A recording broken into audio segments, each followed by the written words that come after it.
Hey, I'm Scott Stein, and what is this I'm holding in my hand? Is this some sort of old-fashioned Atari Lynx or next-generation game handheld? No, it's an iPod Touch docked into the Moga Ace Power. This is an iOS game controller that's going to be available now. Costs $100, but it turns your iPhone or iPod Touch with a lightning connector into a little handheld game system.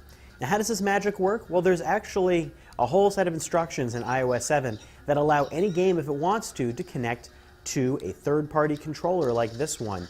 This includes the ability to use all the controls that you would expect, maybe on a 3DS, on a PS Vita, or on any sort of next-gen or current-gen game console, and be able to boil them down into a little handheld that also has a battery pack for recharging. It fits the iPhone 5, the iPhone 5C, the iPhone 5S, and the 5th generation iPod Touch. Now, in order to attach an iPod or iPhone, you need to slot it out and potentially use one of two different connectors with this. Now, because this connects with Lightning, there are some pass-through options that you wouldn't get with Bluetooth.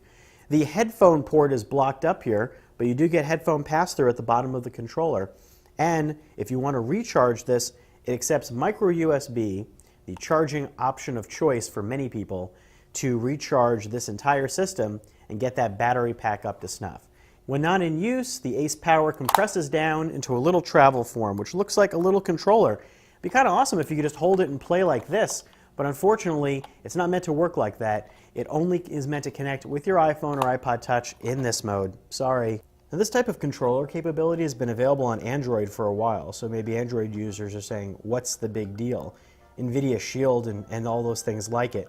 But there hasn't been anything like that on iOS, and iOS frankly has the better game library. The Moga Ace Power really demonstrates that you can now connect a full game controller onto an iPod, onto an iPhone, maybe in the future to an iPad, and do all the things you thought games should do. $100 is expensive, but if you think of it as a stocking stuffer for someone who's game addicted in your family, it's not too high a price to pay compared to consoles. I'm Scott Stein, and that's a look at the Moga Ace Power, available now.